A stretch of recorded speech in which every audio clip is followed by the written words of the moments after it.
सिंध प्रांत की रहने वाली हैं जो फ़िलहाल कराची में रह रही थी।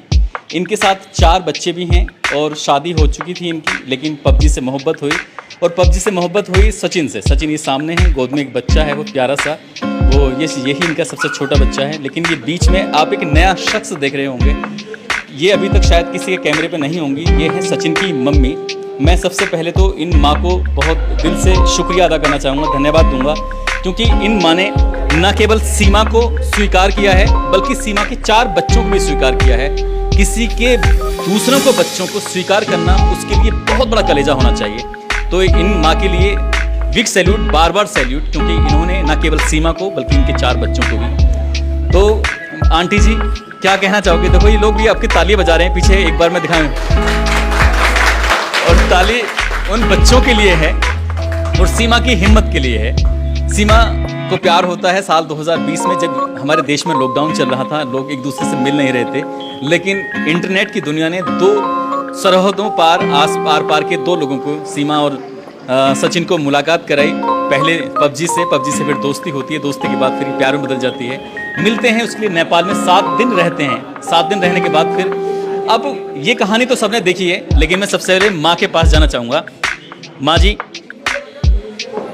आप अपने बेटे को और अपने इन बच्चों को, जो बहुत प्यारे से नन्हे मुन्ने बच्चे हैं, इन्हें किस रूप में देखती हैं? कैसा लग रहा है आपको? खूब अच्छा लग रहा है और खूब प्यारे लग रहा है, बच्चा भी और बहू भी, दोनों बच्चे भी। वैसे सास और बहू को देखा जाए तो दोनों एक जैसी लग रही है तो। अच्छा, ठीक है। सीमा जी, आपका हिंदुस्तान में स्वागत है।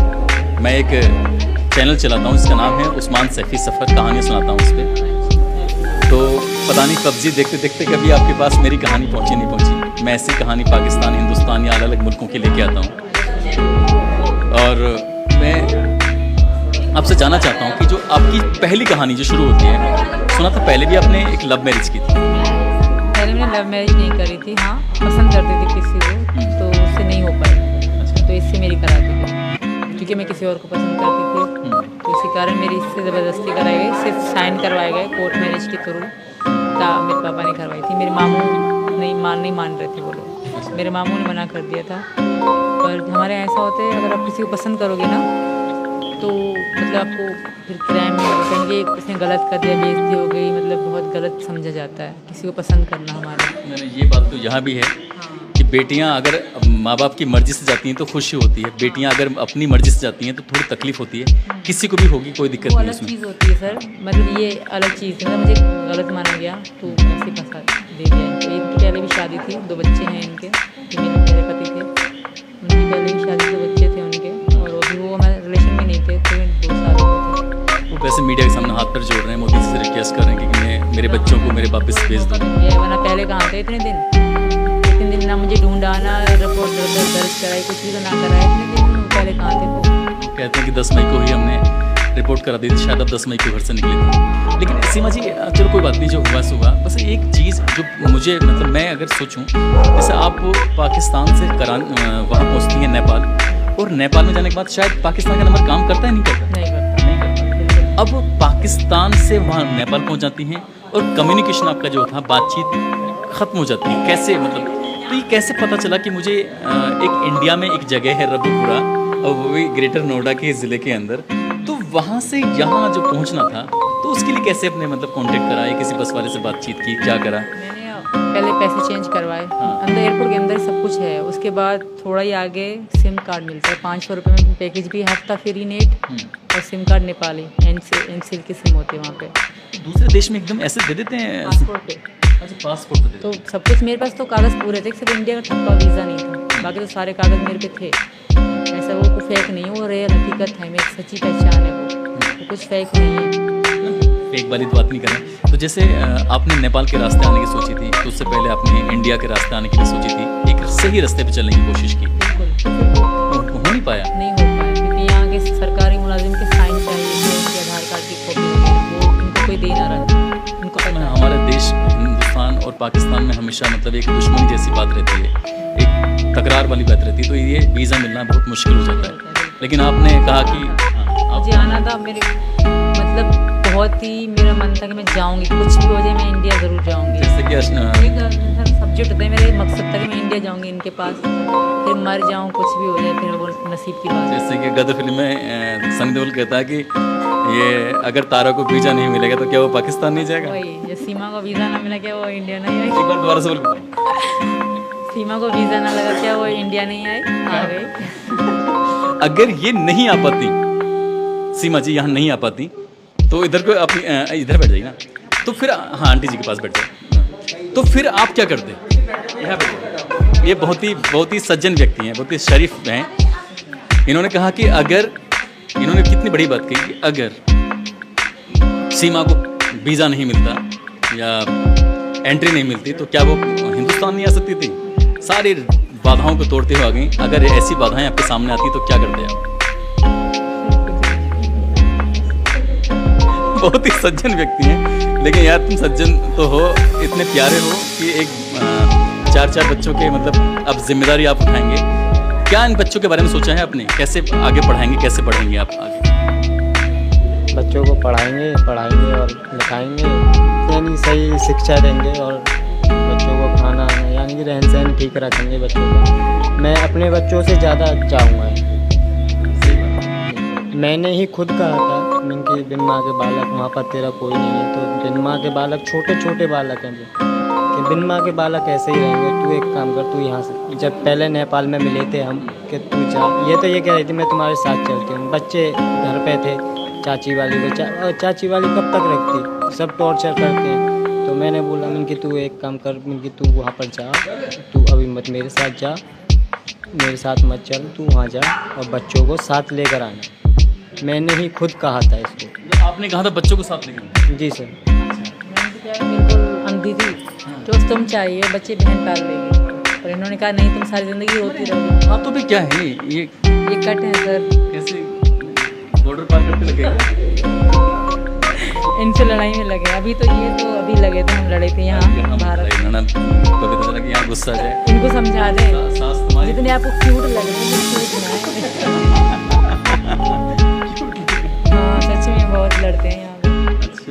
और वो वहीं पे ये बीड़ी पी रहे थे, तो जैसे एक बार को, जैसे आपको आपकी वजह से, ये तो मैं आपकी वजह से कहूँ, आपकी वजह से सचिन के पापा को जेल में रहना पड़ा, तो ये अरे देखो प्यार में तो इतना, हाँ तो बच्चों को जेल में जाना पड़ा, बच्चों को भी वक्त के कारण। मेरी वजह से ये कैसे गए?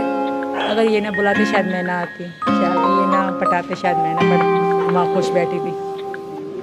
फिर भी जैसे कि आपको लगा नहीं है कि अब मैं पता नहीं कहाँ किस दलदल में आ गई? मेरा ये बिल्कुल नहीं था कि इनके पापा को जेल हो, इनके पापा की मैं बहुत इज्जत करती हूँ, बहुत हद से ज़्यादा। मेरे कभी भी नहीं था कि, फिर भी मुझे इसी बात की चिंता थी कि पता नहीं पापा कब निकलेंगे। अगर हम सब जेल में थे तो मुझे अपनी या बच्चों की, इनकी भी नहीं थी, पापा की थी कि वो चले जाएं, और मम्मी वालों की थी कि पीछे कमाने वाला कोई भी ना था। बाबा बेचारे बूढ़े हैं और विकास साल छोटे हैं। तो हमने पुलिस वाले से भी रिक्वेस्ट करी कि हमारा बहुत सारा सामान वहाँ कमरे में पड़ा है, वो घर पे पहुँचा दी, पापा हमारे साथ हैं। इस बात का मुझे भी दुख है। सचिन के पापा से बात हो रही थी तो सचिन के पापा कह रहे थे कि भैया मैं 2 दिन जेल में रहा। बहुत गरीब आदमी है, पेड़ पौधे लगा के वो बेचते हैं, जाके शहर में जाते हैं गाँव से, और वहाँ पेड़ पौधे बेचते हैं, तब उससे घर का खर्च चलता है। तो अब आप पढ़ी लिखी कितनी हैं? 5 में, लेकिन आपकी जो जहन में बहुत अच्छी है, आप चीज़ों को बहुत जल्दी से बारीकी से समझ लेती हैं। अब दोनों मिल के काम करना, ताकि मिल के काम करेंगे तो जल्दी आगे बढ़ेंगे। I think. और आपके पड़ोसी पता है आपको कितने अच्छे हैं? तुम पड़ोसी घर में बैठी हुई इतने अच्छे हैं। ये सब तो बहुत अच्छे हैं चाचा जी, तो बहुत से ज़्यादा अच्छे हैं। इन्होंने तो, इनके कारण शायद हम आज बाहर हैं। पता है आपके पड़ोसी क्या कह रहे थे कि इन बच्चों को हम किसी भी कीमत पर परेशान नहीं होने देंगे, इन बच्चों को हम अपनी तरह समझेंगे। और इनकी एक बार गांव की तरफ दिखाओ, और इन गांव के लोगों ने भरोसा दिलाया है इन चारों बच्चों के लिए कि इनकी पढ़ाई लिखाई की जिम्मेदारी हम मिलके उठाएंगे, पूरा गांव उठाएगा। यही बात है ना? मेरे एक बार गांव वालों के लिए तो आपस में ताली बताओ यार।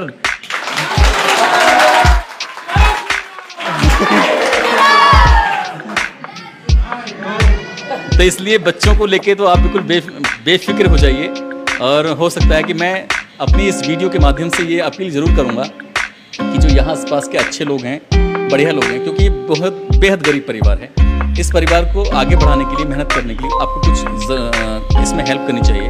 यहाँ के स्थानीय विधायक हों या फिर स्थानीय प्रशासन हो, इस परिवार की आर्थिक रूप से मदद करे ताकि इन चारों बच्चों की परवरिश, बाकी अभी आगे प्रशासन ने कुछ ना कुछ तो सोचा ही होगा इन बच्चों को लेकर कि बच्चे यहाँ रहेंगे नहीं रहेंगे, क्या शर्तें हैं क्या नहीं शर्तें हैं। तो खैर ये टेक्निकल चीज़ें हैं, मैं इस बारे में नहीं, लेकिन मैं भावनात्मक रूप से बात कर रहा हूँ क्योंकि अगर हमने कोई जिम्मेदारी ली है तो उस जिम्मेदारी को हमें पूरी ईमानदारी के साथ निभाना है। ऐसा नहीं ये खेल एक दिन का नहीं है, ये खेल कम से कम हर बच्चा जब 18 साल तक कंप्लीट नहीं हो जाएगा तब तक उसकी एजुकेशन का भी सवाल है। हालांकि सरकार एजुकेशन को लेकर अच्छे कदम उठाती है, लेकिन आप जैसे आपको अपना खोया हुआ प्यार मिल गया है, तो ऐसे बच्चों के लिए क्या सोचा है अपने लेवल पर? बच्चों के लिए मतलब किस तरह तालीम के बारे में, पढ़ाई के ज़ाहिर देंगे। आज ऐसा नया दौर है, फास्ट है बिल्कुल, तो पढ़ाई तो बच्चों की लाजमी है। अभी 3 पढ़ेंगी, ये बाद में। पहले तो यही प्रार्थना है भगवान से कि हमें यहाँ की मतलब मिल जाए इजाज़त रहने की, ताकि हम यहाँ के आधार कार्ड बनवा लें, नागरिकता मिल जाए। आपके हस्बैंड जो सऊदी अरब में बैठे हैं अपील कर रहे हैं कि मुझे मेरी पत्नी मेरे बच्चों को वापस भेज दो, रिक्वेस्ट कर रहे हैं, रो रहे हैं, अभी कर सकते हैं, कुछ भी कर सकते हैं, तो अगर वो कामयाब हो जाते हैं तब क्या करोगे? वो नहीं होंगे कामयाब। अगर हो जाते हैं तो मर जाऊँगी, बस यहाँ से नहीं जाऊँगी सर। इन्होंने कहा कि मर जाऊंगी, लेकिन यहाँ हिंदुस्तान की इस सरजमी को छोड़ना नहीं है, सचिन का साथ नहीं छोड़ना है। और मैं सचिन की मम्मी को, सचिन के पापा को एक बार फिर से सैल्यूट करता हूँ क्योंकि उन्होंने एक नहीं 4 बच्चों को इस सीमा हैदर के साथ अपनाया है और वाकई ये बहुत बड़े कलेजे की बात है और इस गाँव के बड़ा कलेजा है। क्यों? क्योंकि इस गाँव ने इनको अपना लिया है, यहाँ के आसपास के लोगों ने इन्हें अपनाया है।